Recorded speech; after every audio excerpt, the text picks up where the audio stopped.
ورحمة الله وبركاته.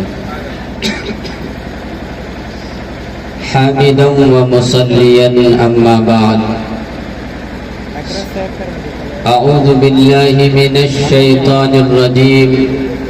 بسم الله الرحمن الرحيم. يا أيها الذين آمنوا لا تتبعوا خطوات الشيطان.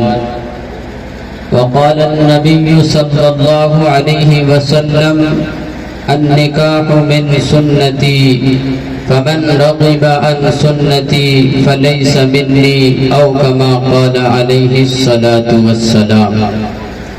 سامعین کرام، میرے معزز ساتھیوں، میرے محترم بزرگوں اور دوستوں، عزیز بچوں، پردہ نشین ماں اور بہنوں،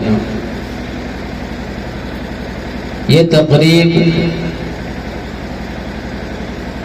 نکاح کے عنوان سے رکھا گیا ہے، اور نکاح کے متعلق بھی بہت ساری باتیں آ چکی ہے.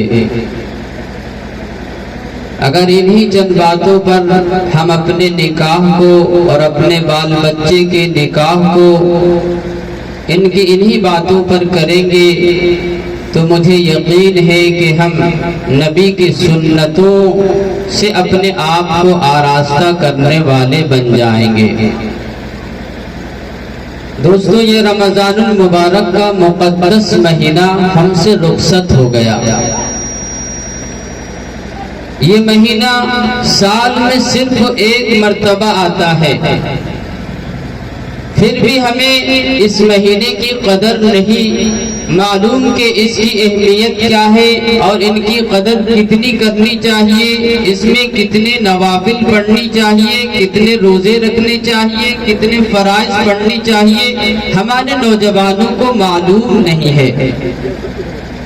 لہذا جس نے اس مقدس مہینے میں روزے رکھے، نوافل پڑھے، فرائض کا اہتمام کیا اور تراویح میں قیام کیا، اللہ تبارک و تعالی انہیں انعام دے گا. اور جس نے ان چیزوں سے لاپرواہی کی، اللہ انہیں ٹھکرا دے گا کہ تو نے میرے مہینے کا بھی اہتمام نہیں کیا. لہذا لوگ یہ پوچھتے رہتے ہیں کہ آپ لوگ یہ کہتے ہیں کہ رمضان میں اللہ کی رحمتیں برستی ہے، اللہ کی رحمتیں نازل ہوتی ہے، لیکن میں نے رمضان المبارک کے مہینے کو پایا لیکن اللہ کی رحمتیں مجھے کہیں نظر نہیں آئی، اللہ کی برکتیں کہیں نظر نہیں آئی.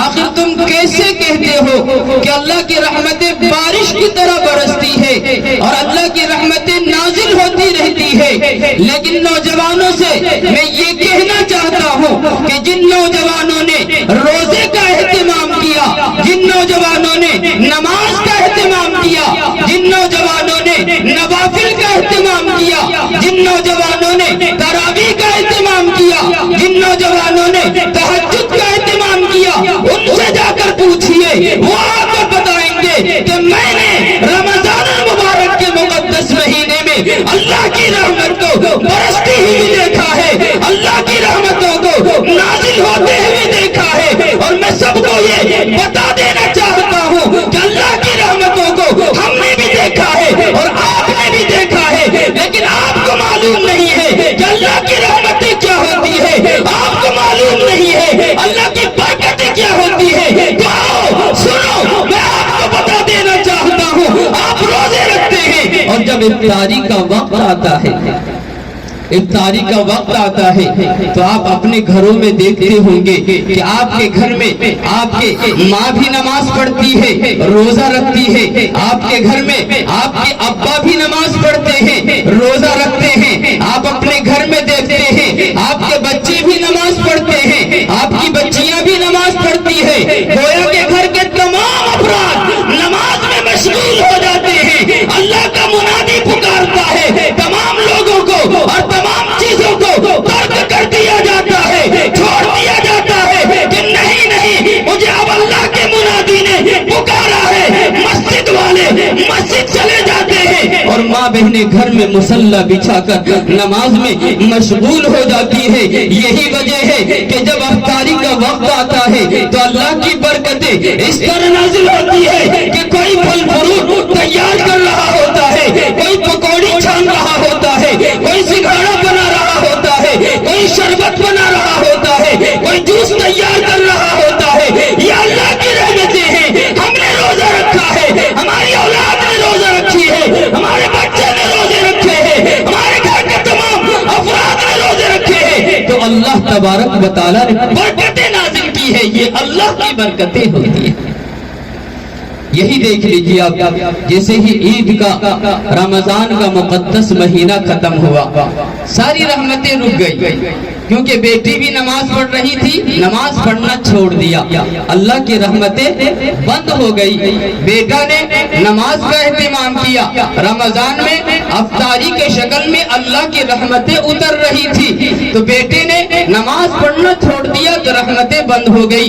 बीवी नमाज पढ़ रही थी, रहमतें बंद हो गई, और बेटा नमाज पढ़ रहा था, दादा नमाज पढ़ रहा था, दादी नमाज पढ़ रही थी। तमाम लोगों ने नमाज से मुंह फेर लिया कि नहीं नहीं, अब रमजान का महीना आएगा, रमजान का इंतजार है, रमजान का महीना आएगा तब हम नमाज पढ़ेंगे, तब नमाजी बनेंगे। ईद खत्म होता है, फिर उसी तरह सूखी जिंदगी गुजरने लगती है, चोखा और भात पर, चोखा और भात पर। मुझे उम्मीद है कि अगर हम आज भी रोजे रखेंगे, शव्वाल के 6 रोजे जो अल्लाह के रसूल ने फरमाया है कि जिसने 6 रोजे रख लिए, साल भर के रोजे रखने का सवाब उसे दिया जाता है।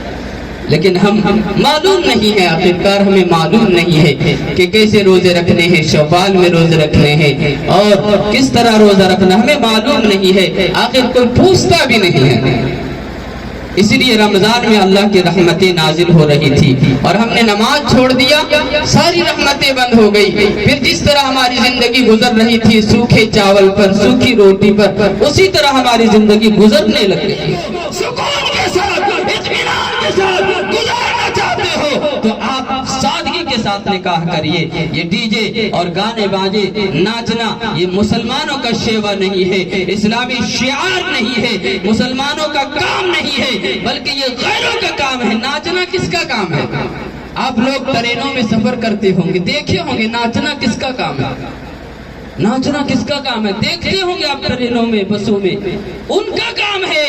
हमने उनका काम ले लिया है, अपना लिया है हमने अपना काम। इसलिए जो प्रोग्राम कराया गया है, अगर यहाँ गाना बज जाएगा और लोग नाचेंगे तो प्रोग्राम का कोई फायदा नहीं होगा, कोई फायदा नहीं होगा। इसलिए खुसूसन में जनाब इफ्तिखार साहब से यही गुजारिश करूंगा कि आप घर के मालिक हैं, आपके बच्चे आपके तहत चलते होंगे, आपकी बात मानते होंगे।